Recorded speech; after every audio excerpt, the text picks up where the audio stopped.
안녕하세요. 충팔레이스의 충팔입니다. 예, 토요일 오전이네요.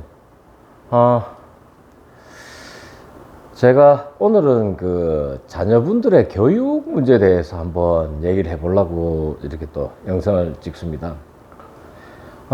모두들이 이제 참 자녀들 교육에 있어가지고 딜레마가 있죠. 딜레마가 있고, 이미 뭐 자녀분들이 대학 다니는 분도 있을 거고요. 그런데 이건 저는 항상 뭐 지금 제가 방송할 때 말씀드리는 거지만 저의 경험담에 의해서 말씀드리는 겁니다. 혹여나 지금 애들이 어리거나 이제 뭐 교육을 시작해야 되는 분들이 있다라면 참 사교육이 참 이것도 딜레마입니다. 돈과 직결되는 문제이기 때문에 다른 애들이 하니까 안 시킬 수도 없죠. 예, 맞습니다. 또 애들 역시도 그렇게 생각해요. 아빠, 다른 애들은 저 학원 가는데 나도 저 학원 보내줘. 저기 가는데 저기 보내줘. 그러죠.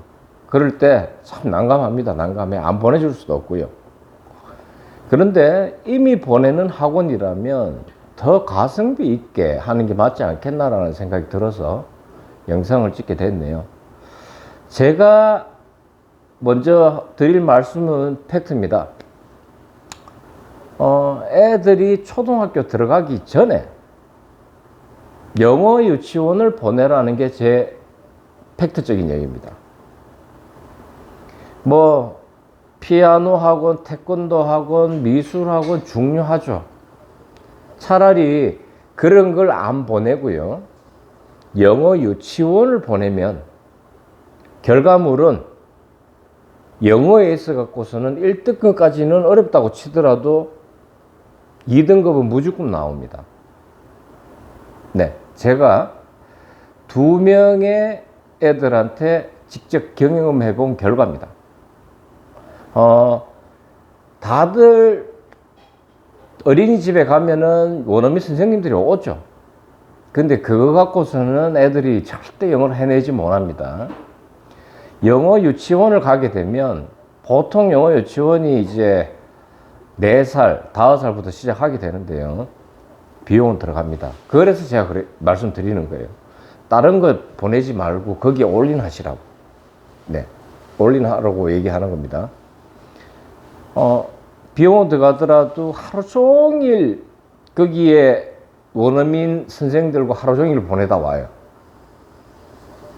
하고 뭐 영어 유치원도 여러 가지가 있지만 그런 거는 이제 어머님들이 어느 정도 정보는 있을 겁니다. 정보가 있기 때문에 제 같은 경우는 YBM사에서 운영하는 영어 유치원을 보냈었는데요. 저도 깜짝 놀랐습니다. 애들이 뭐 보내고 1, 2년 지나니까는 영작을 해요. 영작을 숙제로.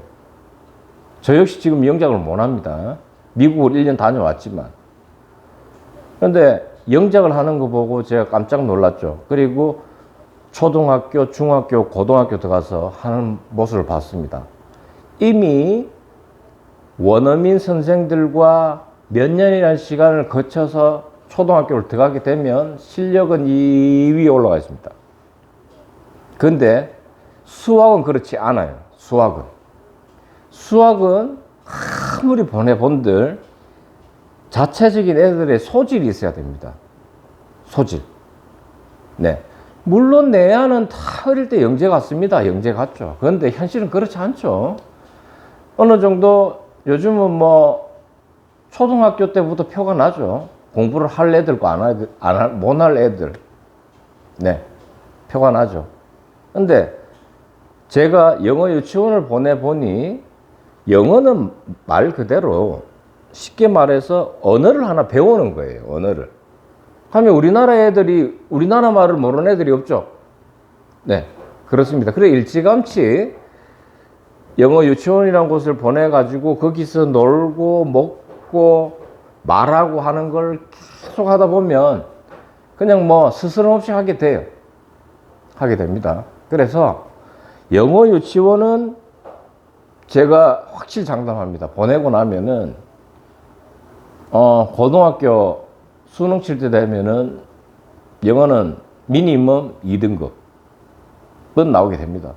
차례차례로 물론 가지만 영어 유치원에서 초등학교 들어가게 되면 글래머, 문법이죠. 그쪽으로 이제 또 올라가는데 그 기본적인 영어, 대화적인 거나 이런 게 되다 보면 그 문법이라는 건 또 이제 뭐 그냥 스무스하게 자연스럽게 넘어갑니다. 넘어가기 때문에 그렇게 한번 하는 걸 제가 당부 드리고요. 수학은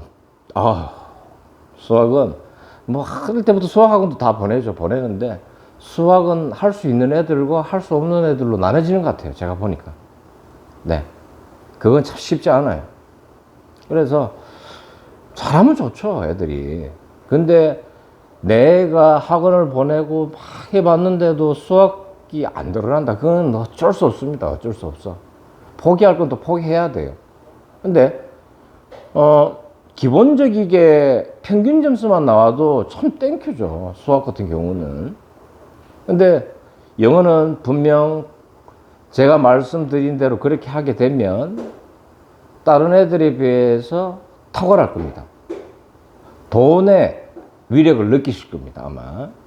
그래서 국어 같은 경우에 이제 뭐 어머님들이, 학교 선생님들이, 그리고 뭐 이제 학원에 가는 애들도 있죠. 근데 국어 같은 경우는 우리나라 말이니까 아무래도 그죠. 좀 그런 게 좀 쉽습니다. 어떻게 보면. 쉽다 그러면 또 제가 두드리 맞아요, 지금. 예. 한국 국어 문법도 어려워요. 어렵지만, 그 우리나라 말이니까 그 지문 정도는 읽어낼 수 있으니까 제가 드리는 말씀이었습니다. 오해들 하지 마시고요. 그래서 아무쪼록 애들 교육에 있어서 참 딜레마에 많이 빠지실 텐데 어떻게든 돈은 써야 되는 분위기니까 이것도 선택과 집중이 필요할 것 같습니다. 그러니 아무쪼록 교육은 조금 그런 방향으로 한번 했으면 하는 게 또 제 생각이고 경험담이라서 여러분들한테 이런 정보를 보냈네요. 네. 여기까지 충팔 AS의 충팔이었습니다. 감사합니다.